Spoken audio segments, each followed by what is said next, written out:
I work as a biodiversity informatician. I have spent about 2.5 decades working on issues related to information management in biodiversity.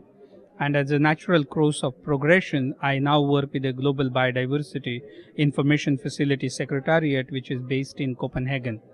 GBIF, as it is called, is a multilateral organization whose objective is to ensure free and open access to the world's biodiversity data, whereby we can take informed decision based on the sound baseline data that is available about the existence of the biodiversity across the globe. Therefore, GBIF is putting in place a global biodiversity information infrastructure, which of course is a virtual infrastructure.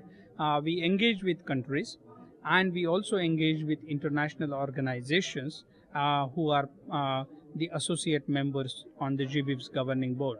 GBIF was established in 2001, which came out from the OECD Mega Science Forum's recommendation. It started working in 2001, and in last 10 years, GBIF has been able to prove one thing, that exchange and sharing data without boundaries is indeed possible. Technology is not a barrier. Today, GBIF shares 380 million biodiversity observation records shared by over 11,000 data sets from different parts of the world, 320 publishers from different parts of the world. So our aim, being part at the COP11, is to work with the parties, work with the civil society, work with the international organizations, and bring in a sensitization about exchange and sharing of biodiversity data, and bring in the culture of data sharing, data use, and data reuse, because data can be collected for one purpose but can be used for multiple purposes, and that investment is a people's investment, it's a taxpayer's investment, and therefore that data should be available for utilization by anybody at any place at any given point in time. And that's what we are trying to work with the countries here as parties here, and other civil society organizations and international organizations.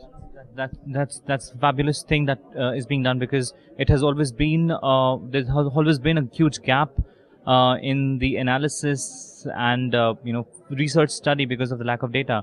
Mr. Chavan, help us understand how difficult is data collection in the sphere of biodiversity, especially talking about developing countries such as India or other South Asian countries.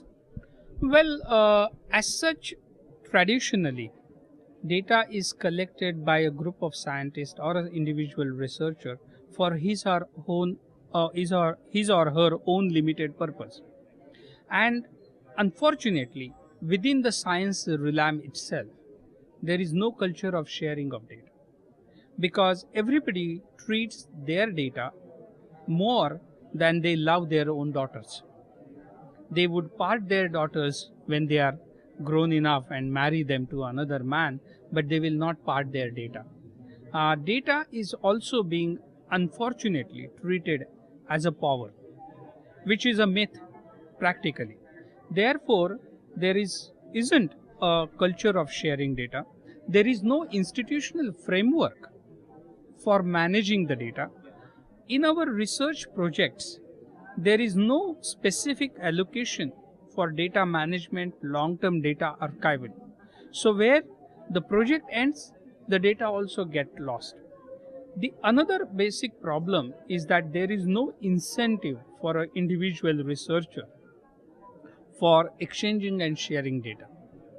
You get scholarly credits in the form of research publications when you publish in Nature, Science, and other journals. You don't get similar credits when you manage your data and publish your data. So the time has come that we bring in new incentivization mechanism whereby data publishing is treated on par with scholarly publishing.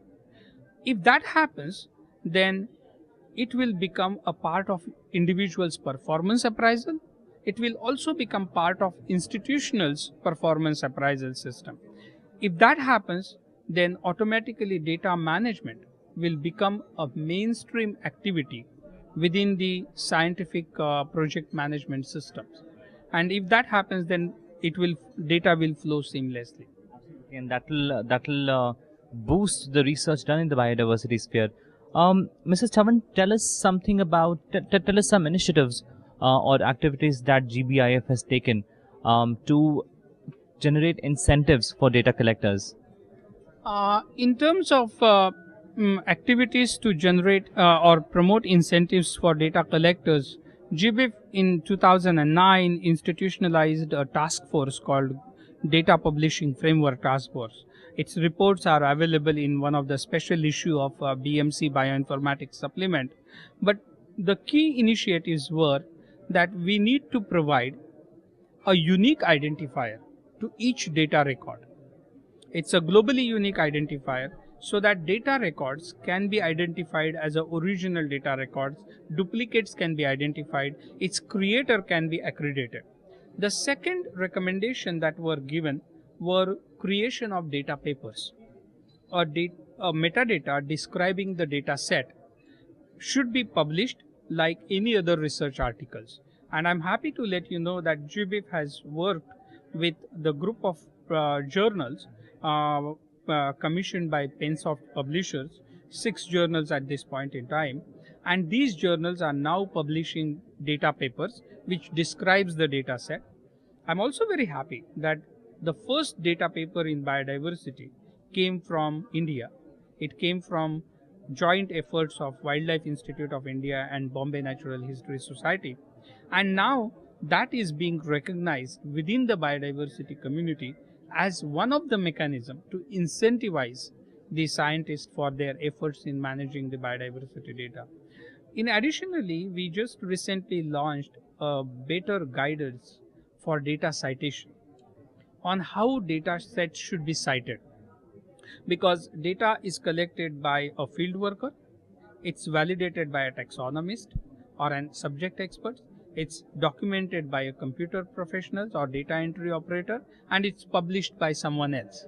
So there are, in one data record, there will be at least about 20 people involved, and all needs to be recognized.